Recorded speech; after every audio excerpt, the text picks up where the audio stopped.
Buenas tardes, vamos a dar inicio a las actividades de la semana del 11 al 15, retomando el último punto de la semana pasada, que tiene que ver con fuentes del derecho laboral, teniendo como por concepto de fuente el origen de las normas, de donde surgen las normas, que se clasificaban en generales y propias. La semana pasada, como parte de la actividad, habíamos visto las generales, que son comunes a todas las ramas del derecho. Acuérdense que teníamos dos ramas, públicos y privados. Todas las ramas del derecho tienen las siguientes fuentes, que son la ley. Dentro de la ley tenemos distinta clasificación por su jerarquía. Tenemos la Constitución Nacional, la ley en sentido formal, los decretos reglamentarios, las resoluciones administrativas y los edictos municipales o policiales, la costumbre, la jurisprudencia y la doctrina. Esas fuentes son comunes a ambas ramas del derecho, público y privado. Con lo cual, si yo quiero, por ejemplo, dentro del derecho penal, saber o justificar, puedo utilizar la jurisprudencia, puedo utilizar la doctrina como fuente, la costumbre también. Bien, las fuentes propias tienen un concepto distinto, tiene que ver con los valores, con los principios del ordenamiento jurídico, como son la justicia, la equidad y la paz. Y se dividen en convenios colectivos. ¿Qué son los convenios colectivos? Son los acuerdos que se firman entre trabajadores o representantes de los trabajadores, sindicatos, y los empleadores o cámara de empleadores. Bien, por ejemplo, un convenio colectivo sería que la parte sindicato y cámara empresarial acordaran un aumento o un reajuste, reacomodamiento salarial. 2. Sentencias colectivas y laudo arbitral. Bueno, acá tengo que explicarles algunos conceptos que tienen que ver con que supongamos que tenemos dos partes, supongamos no, en la relación laboral tenemos dos partes, ya tienen que ir entendiendo que lo que regula el derecho laboral, los sujetos son el trabajador y el empleador. Esas dos son las partes, los sujetos del derecho laboral. Y obviamente interviene el derecho laboral como un ordenamiento jurídico para poner solución o dar respuesta a una situación de conflicto entre las dos partes. Por eso decimos que el objeto del derecho laboral es el trabajo dependiente y o subordinado. ¿Sí? Bien. Ahora, puede suceder que las partes que están en conflictos, hay dos instancias cuando hay un conflicto, una etapa administrativa y una etapa judicial. Entonces, primero hay que agotar la instancia administrativa. Se llama laudo arbitral cuando, por ejemplo, los empleados de una empresa entran en huelga porque no le pagan, están en mora, incumplimiento de salario. Bien, entonces se denuncia al Ministerio de Trabajo. El Ministerio puede actuar como árbitro, que es una tercera persona ajena. Laudo es la sentencia o la resolución del conflicto, se llama laudo arbitral. Entonces puede declarar la huelga legal, condenando al empleador a pagar los días de huelga y a dar una resolución a la mora salarial. Entonces tenemos, si yo tuviera que hacerles un gráfico del tema del laudo arbitral, tenemos el empleador, el trabajador, vinculados por una relación laboral que está en conflicto, que se nombra un tercero ajeno que hace de árbitro y toma una decisión sobre la situación de conflicto a la cual se llama laudo arbitral. Bien, otra de las fuentes propias son los reglamentos de taller, que son las disposiciones que puede tomar unilateralmente el empleador y que tienen que ver, por ejemplo, con horario de ingreso, con horas de descanso o pautas del trabajo. Unilateralmente las toma el empleador. Son los reglamentos del taller. Se denomina taller en el espacio laboral como una forma de llamar, al taller espacio laboral o a la empresa. Convenio por empresa, que es otra modalidad. El convenio por empresa ya no es una decisión unilateral del empleador, sino que es un acuerdo convenio o acuerdo entre trabajador y empleador, teniendo en cuenta las características de la empresa.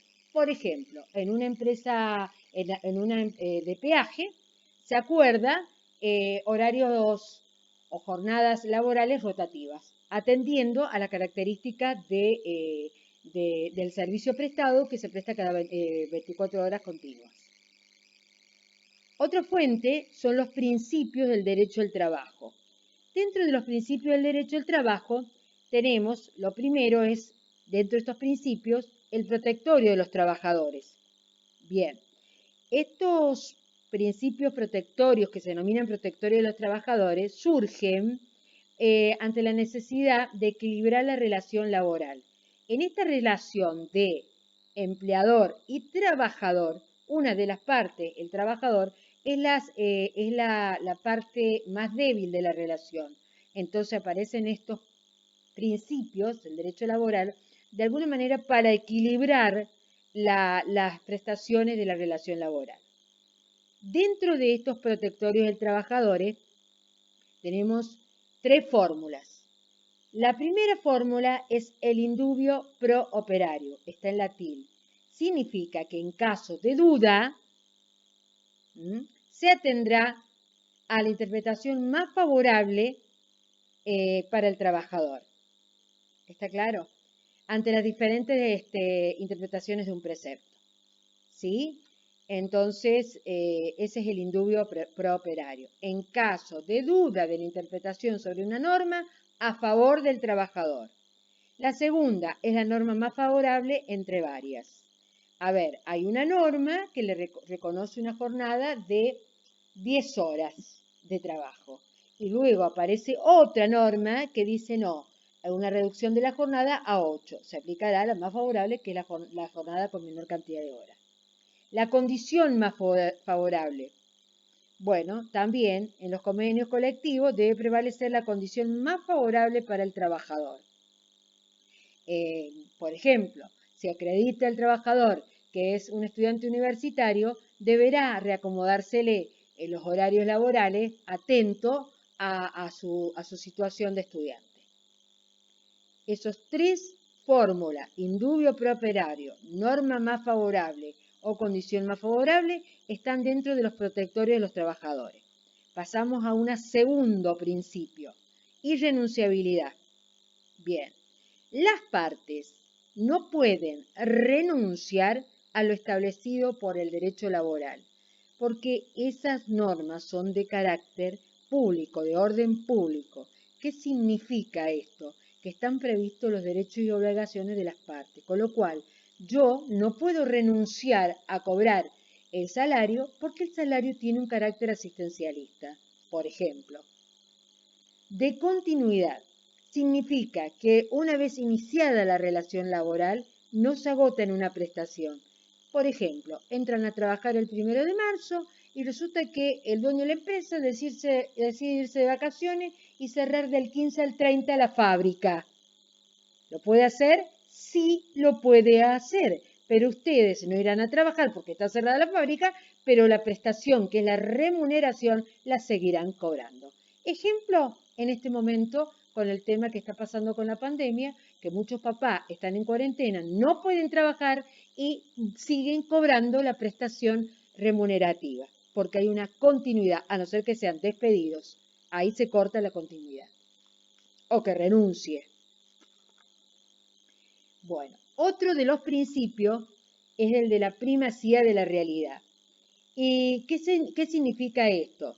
Que para determinar si se está en presencia de una relación laboral, deberemos ver las conductas fácticas, o sea, el hecho.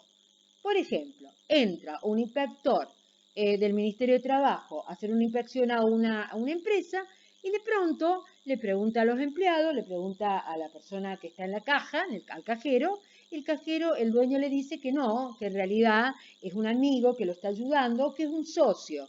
Entonces, el acta que va a levantar el inspector es que esa persona es un trabajador y después tendrá que probar que no lo es, porque fácticamente la primacía lo que está viendo es que está cumpliendo una función laboral.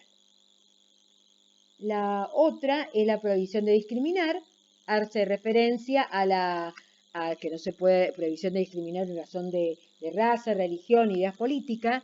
Esto se tiene muy en cuenta a la hora de admisión de un trabajador, cuando hace la admisión el Departamento de Recursos Humanos, en la entrevista que hace, no puede preguntar, a ver, la religión que tiene, qué ideas políticas profesa, en cuanto a su sexualidad, etc.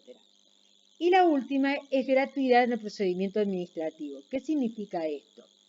Para el trabajador, únicamente para el trabajador, es gratis los procedimientos administrativos. Por ejemplo, el telegrama laboral. Si el empleador tiene que mandarle un telegrama al trabajador, lo tiene que pagar. Se denomina telegrama laboral o carta documento. Mientras que si el trabajador tiene que mandarle a su empleador comunicándole, bueno, que tuvo un accidente, que va a renunciar, que se opone a una suspensión, cualquier causal es gratis. 1, 10 o 20 telegramas que haga aún en el mismo día. ¿Qué tiene que hacer?